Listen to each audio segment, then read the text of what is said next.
Hello friends, आप सबको स्वागत करती हूँ एक बार फिर से अपने बागवानी के अंदर जिसका नाम है हेवन ऑन माय टेरेस। दोस्तों 3 महीने हो चुके हैं मैंने अपने चैनल के अंदर कोई वीडियो अपलोड नहीं की है।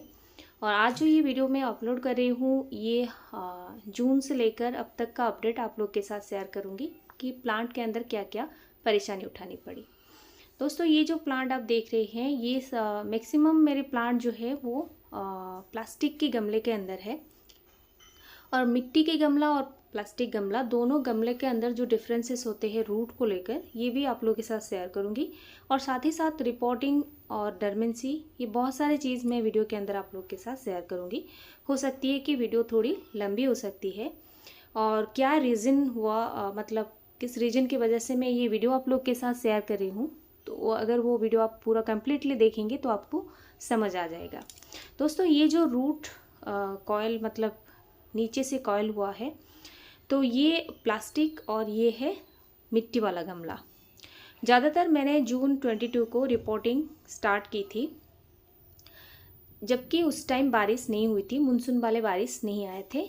तो हमारे यहाँ जो वेदर अपडेट था वो 22 को मानसून आने वाला था, फाइनली न्यूज़ में दिखाया। तो इसी चक्कर में मैंने जून 22 को रिपोर्टिंग करना स्टार्ट कर दिया, क्योंकि बहुत सारे प्लांट्स मेरे पास थे जो कि कम टाइम में कवर नहीं होंगे। ये जो मिट्टी वाले गमला है, ये मिट्टी वाले गमले के अंदर जो रूट नीचे से आप देख सकते हैं कितना ज़्यादा रूट कॉयल हो गया है। और अगर मैं इनको ऐसे ही छोड़ देती तो अगर ज़्यादा बारिश होता तो ये क्या होगा, ज़्यादा पानी की वजह से रूट रॉटिंग होना स्टार्ट हो जाएगा। फिर इसके अंदर ब्लैक स्पॉट्स फिर डाइबैक ये सब बहुत सारी चीज़ है, रूट रॉटिंग होकर प्लांट ख़राब हो सकते थे। तो इसी चक्कर में मैंने सोचा कि मैं सारे प्लांट्स को रिपोर्टिंग कर दूंगी। तो मैंने रिपोर्टिंग करना स्टार्ट कर दी थी। तो जब भी मैं रिपोर्टिंग करती थी, अगर आप सोच रहे होंगे कि मैं रिपोर्टिंग का वीडियो अब क्यों आप लोग के साथ शेयर कर रही हूँ, ऐसा नहीं है। जो बड़े प्लांट होते हैं, जो रिपोर्टिंग का टाइम होता है तो वो एक टाइम जो होता है फरवरी का होता है। दूसरा जो टाइमिंग होता है वो जुलाई, मतलब जब बारिश स्टार्ट हो जाती है, टेम्परेचर थोड़ा डाउन चला जाता है, अच्छा खासा बारिश होने लगता है, तब हम रिपोर्टिंग कर सकते हैं। छोटा प्लांट है, जो प्लांट को हम डरमेंसी में लेकर नहीं जाएंगे, उस प्लांट को अगर आप कभी भी बारिश होती है जून जुलाई या फिर अगस्त महीने में रिपोर्टिंग कर सकते हैं, उस प्लांट की ग्रोथ आप ले सकते हैं। लेकिन जो बड़ा प्लांट होता है 1.5 साल से ऊपर 2 साल से ऊपर जो बड़ा प्लांट होते हैं तो उनको आप पर्टिकुलर टाइम में रिपोर्टिंग करना होता है। तो इसी चक्कर में पर्टिकुलर टाइम इसलिए होता है, तो अगर मान लीजिए आप जून में रिपोर्टिंग कर रही है, जून जुलाई 2 महीना आप अच्छी खासी फीडिंग करके फिर अगस्त और सितंबर 2 महीना आप इसको डरमेंसी में लेकर फिर प्लांट के आगे ग्रोथ आप कंटिन्यू कर सकते हैं। लेकिन ये जो पॉट आप देख रहे हैं, ये जो प्लांट में दिखा रही हूँ आप लोगों को, इसका ज़्यादातर साइड रूट ब्लैक हो गया है। ब्लैक रूट का मतलब है रूट डैमेज हो गया है। तो रूट को 50% हटाकर प्लांट को बिठाने से ये नया रूट ग्रोथ हो जाएगा। और प्लास्टिक गमले में गर्मी के टाइम ज़्यादातर रूट्स ब्लैक हो जाते हैं, लेकिन मिट्टी वाले गमले में उतना ज़्यादा रूट जो है साइड रूट ख़राब नहीं होता है। अगर ब्लैक रूट ज़्यादातर रहेगा तो रूट रॉटिंग होकर फिर पानी को अच्छा से ड्रेनेज नहीं होने देगा, वहाँ रूट कॉयल होगा और प्लांट डाइबैक मारेगा और इसके बहुत सारे प्रॉब्लम्स क्रिएट होते हैं। इसलिए बारिश के टाइम भी जो रूट कॉयल हो जाती है तो हम प्लांट को रिपोर्टिंग कर देते हैं। और ये जो रिपोर्टिंग मैं कर रही हूँ, मैं अपने प्लांट के अंदर जो गलती हुई उससे कैसे निजात मिला, उससे कैसे ये प्रॉब्लम को मैंने सॉल्व किया, रिपोर्टिंग करने बाद प्लांट के अंदर क्या क्या परेशानी उठाने पड़े, ये वेदर की चेंजेस की वजह से बहुत सारे प्लांट के अंदर मतलब बहुत सारे प्रॉब्लम क्रिएट हो गए, और इस सारी चीज़ को मैंने कैसे कंट्रोल किया ये आप लोग के साथ शेयर कर रही हूँ। इसलिए मुझे सारी चीज़ को कवर करने के लिए कम से कम 2 महीने से ऊपर टाइम लग गए। तो जून 22 को फाइनली क्या हुआ कि हमारे यहाँ सारे चीज़ जो है न्यूज़ को देखकर करना पड़ता है कि 2 दिन 3 दिन पहले न्यूज़ आई थी कि जून 22 को आपके यहाँ मतलब हमारे यहाँ बारिश होने वाले हैं, मानसून फाइनली आ जाएगी। तो मैं जून 22 को रिपोर्टिंग करना स्टार्ट कर दी। और सारे जो रिपोर्टिंग का काम मैं रात को कर रही थी, क्योंकि दिन में बहुत ज़्यादा 44-45 के ऊपर दिन में टेम्परेचर रहता था।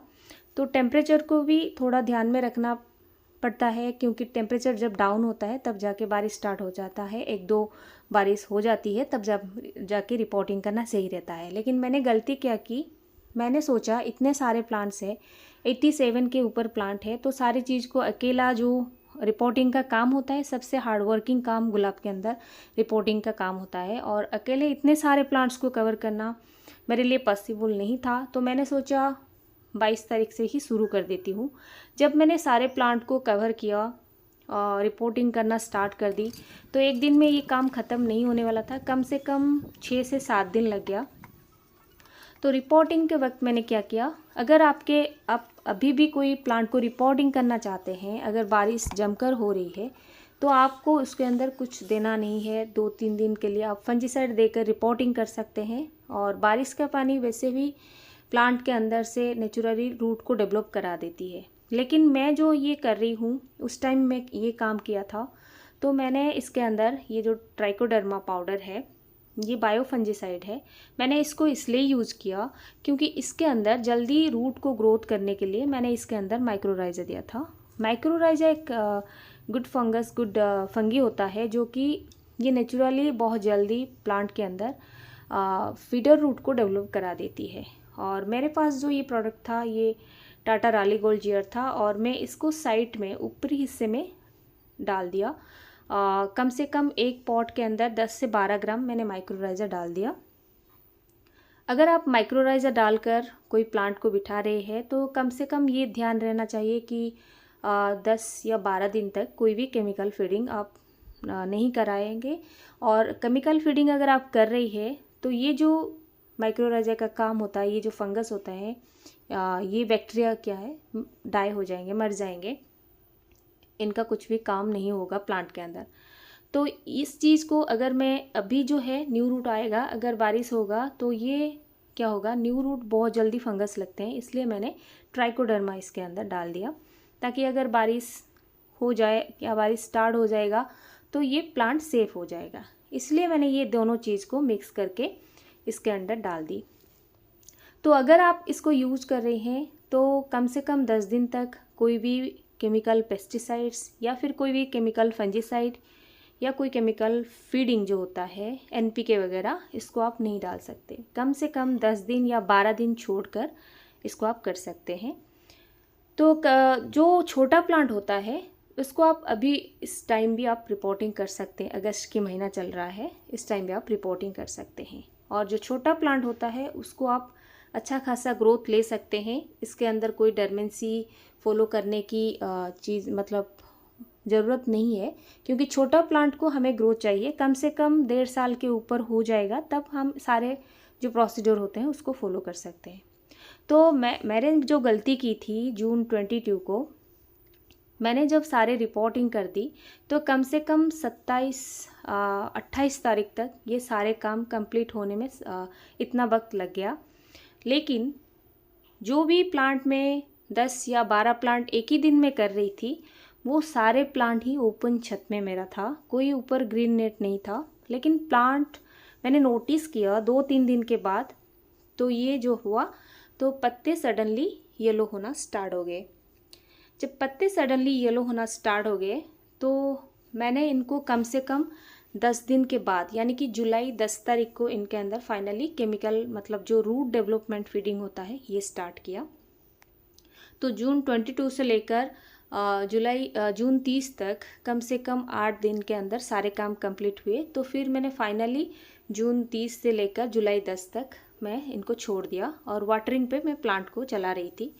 और ये जो आप प्रोडक्ट देख रहे हैं, ये यारा कंपनी का NPK 1261 है। ये बहुत अच्छा प्रोडक्ट है। बहुत सारे कंपनी का प्रोडक्ट आपको ऑनलाइन पे मिल जाएगा, अमेजन पे मिल जाएगा, फ्लिपकार्ट पे मिल जाएगा, लेकिन ये यारा कंपनी का ये बहुत अच्छा प्रोडक्ट है, और इसका जो रिज़ल्ट है बहुत अच्छा होता है प्लांट के अंदर इसका रिज़ल्ट। तो इसको मैंने यूज़ कर रही थी 1261। मेरे पास जो प्लांट बड़े हैं उसको 2 ग्राम, जो छोटे प्लांट हैं उसको 1 ग्राम करके मैं एक दिन 1261 डाल रही थी। मैंने जुलाई 10 को जब फीडिंग स्टार्ट किया, तो 1-2 दिन के बाद 1261 जितना भी था ख़त्म हो गया। फिर मैंने ऑनलाइन जब परचेस किया तो एक बार रिटर्न मतलब जो ऑर्डर था वो कैंसिल हो गया, पता नहीं कैसे। फिर दोबारा आते आते उसको 10 दिन लग गया। तो फाइनली जुलाई 20 को मैंने फीडिंग करना स्टार्ट की। जुलाई 18 या 20 को मैंने फीडिंग करना स्टार्ट की। जब फीडिंग करना स्टार्ट की तो आप देख सकते हैं किसी भी प्लांट के अंदर मेरे पत्ते नहीं थे, क्योंकि जब रिपोर्टिंग कर दी और इतने भारी गर्मी के अंदर मतलब फाइनली जो जुलाई 1 तारीख को हमारे यहाँ मानसून आई, बारिश होना स्टार्ट हुई। जब बारिश होना स्टार्ट हुई उसके साथ मैंने जब फीडिंग कंटिन्यू किया तो 15 दिन के बाद या 18 दिन के बाद सारे प्लांट के अंदर धीरे धीरे ग्रोथ आना स्टार्ट हो गए। और ग्रोथ जब आना स्टार्ट हो गए, जब न्यू लीव्स आते हैं, ये भी एक चीज़ को आपको ध्यान में रखना है। तो माइट्स जो थ्रिप्स होते हैं, माइट्स तो नहीं लगते, थ्रिप्स होते हैं, वो बहुत ज़्यादा थ्रिप्स प्लांट के अंदर लगना शुरू हो गए। तो थ्रिप्स को कंट्रोल करने के लिए मैं एवरी 4th डे इमिडाक्लोरोफिट 0.5 या फिर आप 1 ml 1 लीटर पानी में 1 ml डालकर जितना भी आपको पानी लगता है वो आपको इवनिंग के टाइम स्प्रे करना होता है। और एवरी 7 days गैप मैं इनके अंदर फंजीसाइड अल्टरनेट करके यूज़ कर रही हूँ। एमिस्टर टॉप है, अगर आपके पास एमिस्टर टॉप है यूज़ कर सकते हैं, या फिर प्लांट के अंदर जो भी आप यूज़ कर रहे हैं उसको अल्टरनेट कर दीजिए। जो ये मेरा प्लांट देख रहे हैं, इसके अंदर देखिए न्यू लीव्स आए हुए हैं, लेकिन इनके अंदर ब्लैक स्पॉट्स हो गए हैं। अगर ब्लैक स्पॉट्स हो गए हैं तो आप प्लांटोमाइसिन या फिर आप ब्लाइटॉक्स यूज़ कर सकते हैं। तो दूसरा, ये जो प्लांट है इसके अंदर एक भी पत्ता नहीं था। धीरे धीरे जो मैं रूट डेवलपमेंट की फीडिंग करा रही थी 1261 उसके साथ ह्यूमिक एसिड, फिर 2 दिन गैप दे दिया, ओनली 1261 1 ग्राम या 2 ग्राम करके मैं प्लांट के अंदर डाल रही थी। जिस दिन बारिश होती है, ये वाटर मैनेजमेंट भी बहुत बड़ी चीज़ होती है। मान लीजिए रात को बारिश हुई तो सुबह आपको फीडिंग देने की ज़रूरत नहीं। सॉइल वाले जो पॉट होते हैं उनको तो 2-3 दिन तक वेट करना पड़ता है, सॉइल ड्राई होती है तब जाके आप फीडिंग करा सकते हैं। लेकिन सिंडर में क्या होता है, एक दिन छोड़ दीजिए, अच्छा खासा नेक्स्ट डे आप पानी दे सकते हैं। तो जिस दिन बारिश हुई उसी दिन उसको छोड़ देती हूँ, फिर अगले दिन मैं इसको देखती हूँ कि इसको पानी की रिक्वायरमेंट रहती है तो मैं फीडिंग कराती हूँ। तो बीच में मैंने इनको एक चीज़ दिया था जो है 13-40-13। हफ्ते में मैं 1261 डाल रही थी, अगले दिन छोड़ के तीसरे दिन मैंने ह्यूमिक एसिड 1 ml और 2 ग्राम 1261, फिर 2 दिन छोड़ के फिर 13-40-13, ऐसे करके 13-40-13 जो होता है उसको 2 ग्राम करके मैं प्लांट के अंदर डाल रही थी। 1 लीटर पानी में 2 ग्राम करके डाल रही थी। और 13-40-13 जो होती है वो आपको हफ्ते में एक बार देंगे तो चल जाएगा। लेकिन 1261 3 दिन हो गया हफ्ते में, और उसके साथ लास्ट डे जो 1261 में डाल रही थी उसके साथ में सीविड मिला रही थी। तो 1261 2 ग्राम और सीविड जो होता है 1 ml। अगर आपके पास बायोटेक्स है तो वो बहुत अच्छा खासा काम करता है, आप उसके अंदर डाल सकते हैं। दूसरा चीज़ होता है जो डरमेंसी प्रोसीजर होता है वो अगस्त से शुरू होता है, लेकिन मैंने इसको पूरा फुल्ली अगस्त 25 तक इसको फीडिंग कराऊंगी, प्लांट की अच्छा खासा ग्रोथ लूँगी, क्योंकि मैंने इसको रिपोर्टिंग कर दी थी और इसका जो ग्रोथ है जितना आना था उतना नहीं आया है। तो मेरे इसको सारे चीज़ को मैं कवर अप कर रही हूँ धीरे धीरे करके। और ये जो प्लांट आप देख रहे हैं, ये प्लांट के अंदर एक भी पत्ता नहीं था। क्यों नहीं था? क्योंकि ये जो आप देख रहे हैं इनके अंदर बहुत ज़्यादा मात्रा में स्केल लगे हुए थे, और ये स्केल को मेरे पास कोई भी मेडिसिन नहीं था। अगर आपके प्लांट के अंदर स्केल की बीमारी लगे हुए हैं तो टोकन हो या फिर ओशिन हो, ये आप यूज़ कर सकते हैं, अच्छा खासा काम करता है, लेकिन मेरे पास नहीं था। मैंने सिंपल नीम ऑयल लिया, उसके अंदर ब्रश डुबो के सारे जो स्टेम है उसको मैंने अच्छा खासा ब्रश की मदद से वॉश कर दिया। और आप देख सकते हैं अभी भी इनके अंदर 90% जो है वो चीज़ हट गए हैं, और बाकी जो थोड़े थोड़े बचे हुए हैं मैं इनको हाथ की मदद से थोड़े थोड़े साफ़ कर रही हूँ। दूसरा चीज़ है, इस प्लांट को मैं पूरे सारे प्लांट मैंने चेक किया, सारे प्लांट को चेक किया कहीं दूसरे प्लांट के अंदर स्प्रेड ना हो गए, तो मैंने चेक करके ये प्लांट को मैं अलग ही रख रही हूँ। और इस प्लांट की आप ग्रोथ देख सकते हैं, क्योंकि पुराने जितने भी रिपोर्टिंग बाद लीव्स थे सारे लीव्स को मैंने तोड़ कर, क्योंकि लीव्स के अंदर भी ये स्केल के जो थोड़े बहुत स्प्रेड हो गए थे, तो सारे लीव्स को मैंने हाथ की मदद से तोड़कर बाहर ही फेंक दिया था। और इसके अंदर आप ग्रोथ देख सकते हैं धीरे धीरे। और ये जो रूट मैं दिखा रही हूँ, इसको अगर मैं पूरा पॉट से निकाल दूंगी, ये चारों तरफ से वाइट रूट पूरा कवर आपको देखने को मिलेगा। लेकिन मैं ऊपर की तरफ से थोड़ा थोड़ा वाइट रूट जो है, वो रूट जितना ज़्यादा प्लांट के अंदर ग्रोथ होगा, प्लांट उतना हेल्दी रहेगा। ये सबसे बड़े चीज़ है। और रूट डेवलपमेंट का फीडिंग जो होता है 13-40-13 और 12 और दूसरा चीज़ है, मैं पेस्टिसाइड्स रेगुलर कर रही हूँ। और अगस्त 25 तक मैं प्लांट के अंदर कंटिन्यू ग्रोथ ले लूँगी। और उसके बाद अगस्त 25 से लेकर अक्टूबर 10 तक मैं डरमेंसी फॉलो करूँगी। डरमेंसी के पीरियड क्या करना है ये मैं अगले वीडियो में आप लोग के साथ ज़रूर शेयर करूँगी। लेकिन आप देख सकते हैं जो प्लांट खराब हो गए थे सारे धीरे धीरे ठीक हो रहे। तो दोस्तों, आज का ये वीडियो आप लोग को कैसा लगा कमेंट करके ज़रूर बताना। वीडियो पसंद आए तो लाइक शेयर सब्सक्राइब करना मत भूलना। मिलते हैं नेक्स्ट वीडियो में, तब तक के लिए take care, thank you, bye bye.